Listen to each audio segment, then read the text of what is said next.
After the telephone call, we hadn't heard anything from them.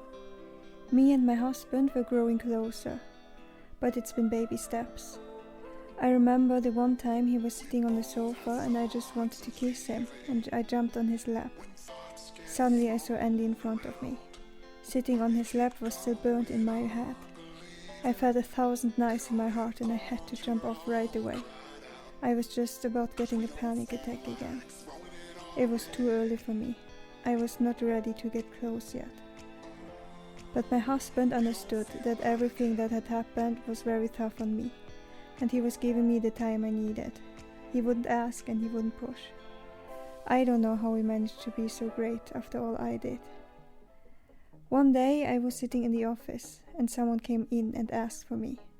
From my desk I couldn't see the door, but I recognized the voice immediately. The wife was in my office. I jumped to the door and said, "We can go outside. Just let me get my jacket." My heart was racing. She did not look very much like her Facebook pictures. To be honest, I was very surprised.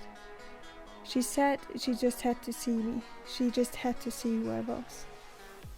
She said she didn't understand anything. They just got married in August and had their honeymoon in October, and right after that he started an affair with me. I told her I didn't know. I knew about the cruise, but he never mentioned that it was your honeymoon. And she got upset. After all I've been through for him, you have no idea what I put my body through, and he just goes and finds himself a new girlfriend? She said that she was already with a lawyer and got divorce papers, but he refused to sign them. And then she told me that after the death of his father, everything just went to hell, and it was all so difficult. They should never got married so shortly after he passed. After that he was just lying on the sofa and was only sleeping.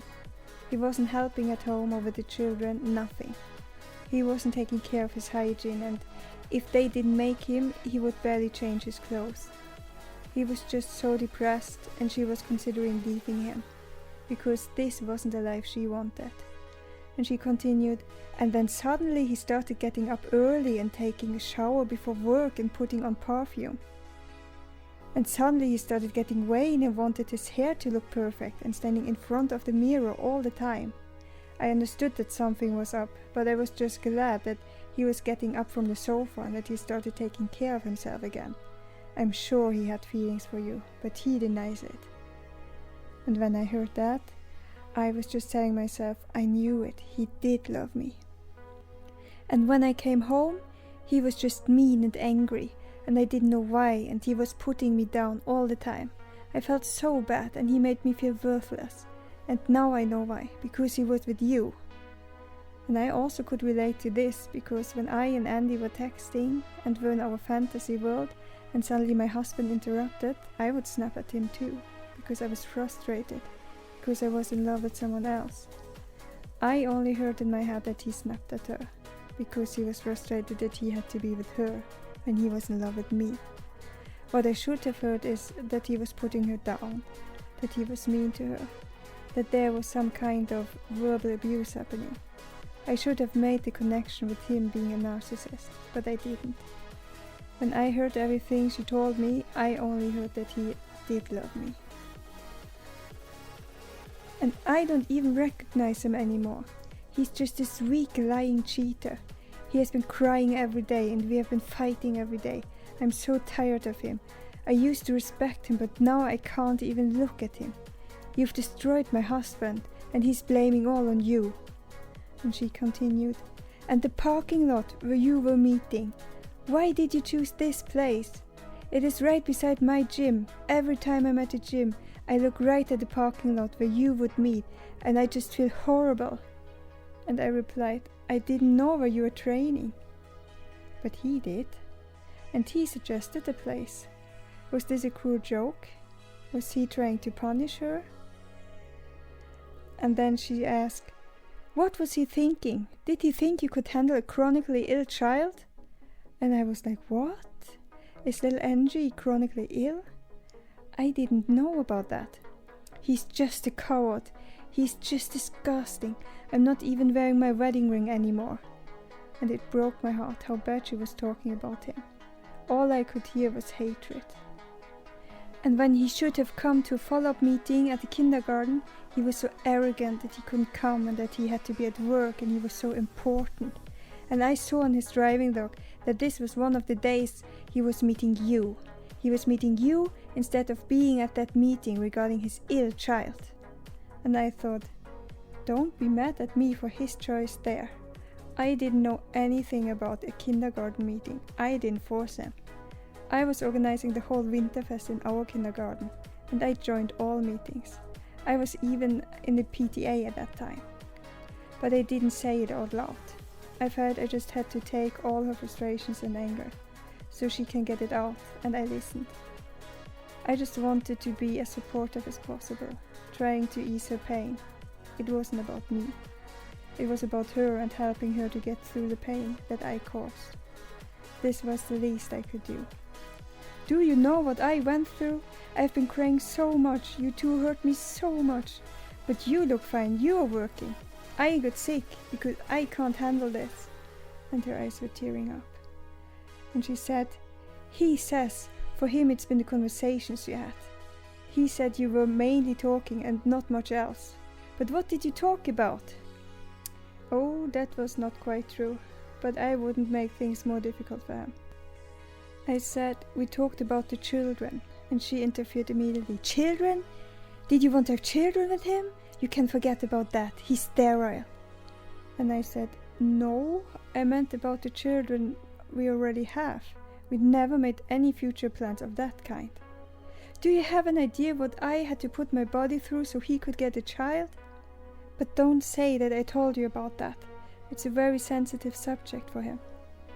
And then she suddenly said, and I got cancer. And I was just speechless. I didn't know it was cancer. He mentioned that there was illness, but I had no idea. And he wasn't there for me. He didn't take care of me when I had cancer. He just pulled away and didn't help me with anything. And I understood. This wasn't just about me and him. I was just the last strike, a big strike. But I had so deep issues, I couldn't fix that. And I couldn't either take all responsibility if their marriage fails. I pieced the puzzle together. He was sterile, and she had to undertake a hormone treatment. It sounded like they were trying many times, and because of the hormones, she probably got cancer. And he didn't support her. And on some level, she resented him for the cancer. And they got a chronically ill child on top of it. Then his father died, and he fell in a depression. On top of it, he starts being mean to her, and then she finds out he had an affair. I felt I dodged a bullet. But at the same time, my heart just broke, thinking of all the things he had been through. It must have been really hard for him too. And then I came along, always a smile on my face, and I adored him. I didn't know about his shortcomings, I just loved him, made him feel great again. I understood that he needed a vacation from reality. I wanted to change my life, but he just wanted a break. Of course he could never leave his family. And that was probably never on his mind and no option for him. I understood that now. And I was so sorry that I caused him even more pain with a broken family. He was still so young and went already through so much. Both of them did. I felt life had punished him enough, no need for me to give him crap. I decided for myself that after all he had been through, I would let go of my anger. It just felt like pity stuff now, and I would not make any trouble for him. And then she asked me why I thought he was in love with me. What was it that he said to me? I had to give her something. I told her that he said he missed me. I felt that would be the least hurting for her. She said she was already looking for apartments and that she is done with him. But maybe she will keep him for the children's sake. She will wait until the summer to see how things are going, but she will probably leave him. And she asked me, what would you do if he suddenly wanted you back? My heart was instantly screaming, yes. I was very surprised and shocked about my inner reaction. I was shocked that I obviously hadn't gotten over him at all.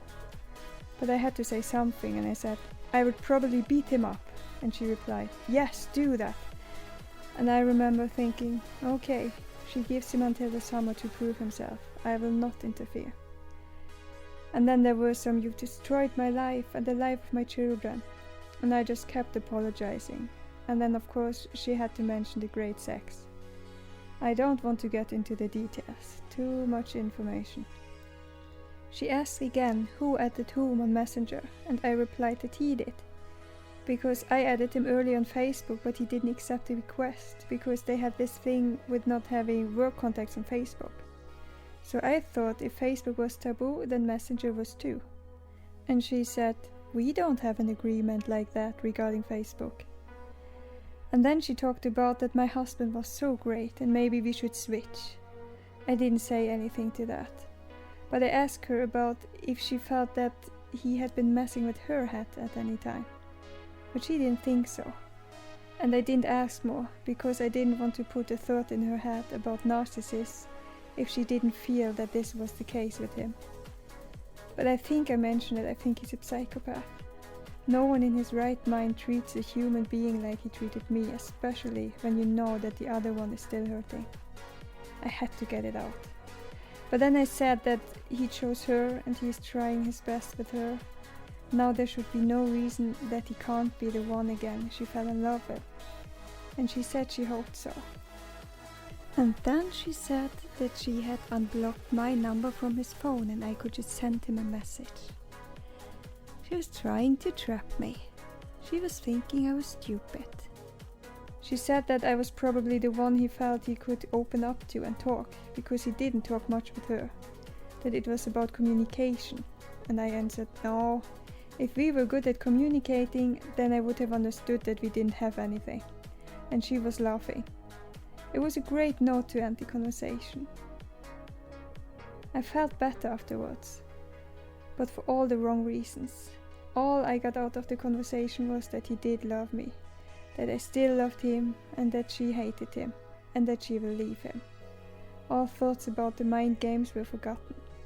And now that I'm writing all of that down, it makes me so sad. I should have heard that he was crying and begging her to stay, and understand that he didn't reach out to me at all. And everyone was telling me that he keeps saying that he never cared about me. I heard it, but my heart wouldn't believe it. I had still the memories in my head of the last time I met him, when he told me how much he missed me, and that he would never get over me. And I believed that. And I still had a long journey ahead. She changed her profile picture again on Facebook and unblocked me. I felt relieved. I felt like she maybe forgave me a little bit. But now I think she rather wanted to be able to see if I had her husband as common friend, in case we rekindled. She also put her wedding dress on sale. Bad sign. After our talk, I felt good for a few days, and then I started struggling again. The dark clouds came back, very dark.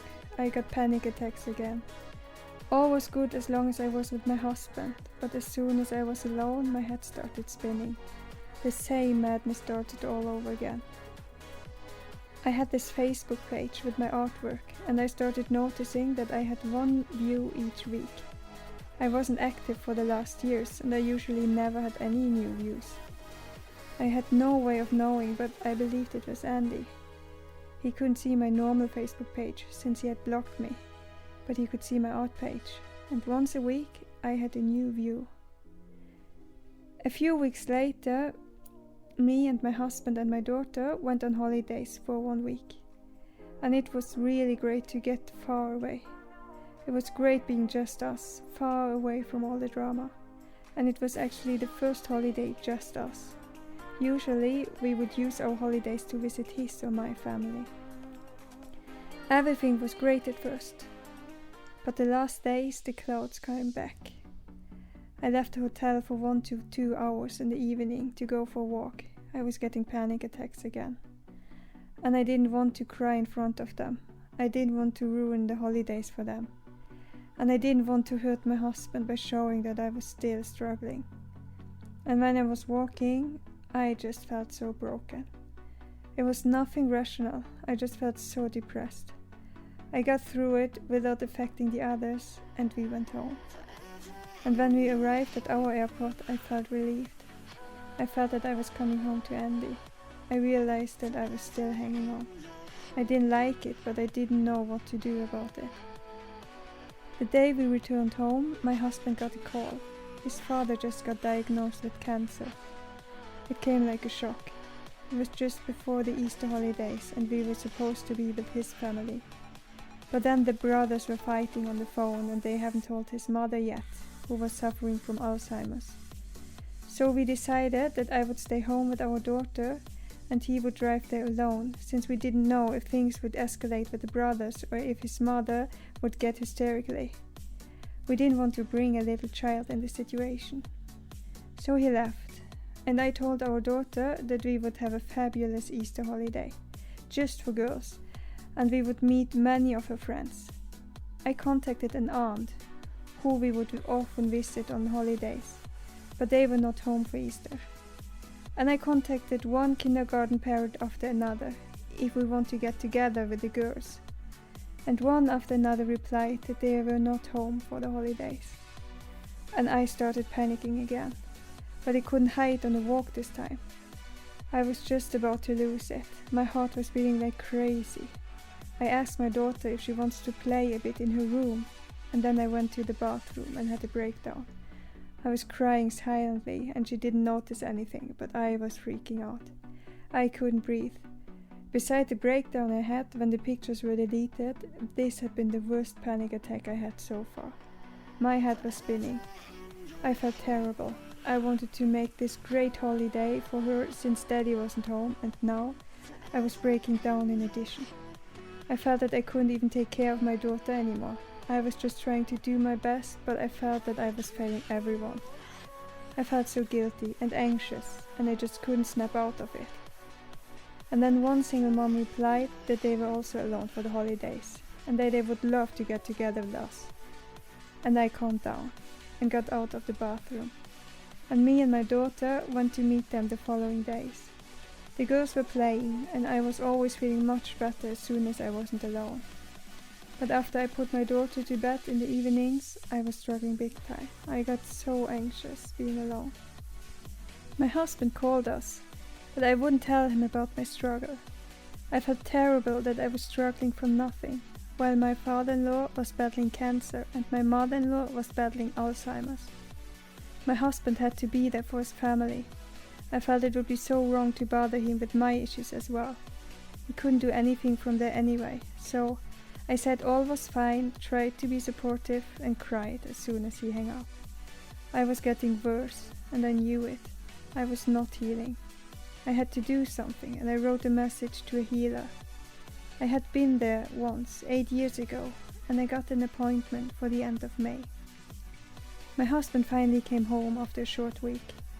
My daughter was so happy. She showed him all the stuff she got from the Easter Bunny and told him that we had a great time with her friend. She hadn't noticed anything of what was going on with me. In the evening when she was sleeping, I told my husband that I was having a hard time when he was gone. And you could see that he was turned off by it. He felt that I was selfish to make it about me when his parents both are dying. And I said, "That's why I didn't tell you on the phone, because I didn't want you to worry about me." He didn't understand me. And for the first time in months, I felt again the same way I felt when I was pregnant or had my depression, that he doesn't understand me. He just wants me to get my shit together. Nothing had changed, and that I was still alone. I felt the distance between us, the same distance that led me to find love somewhere else. Forever in your heart.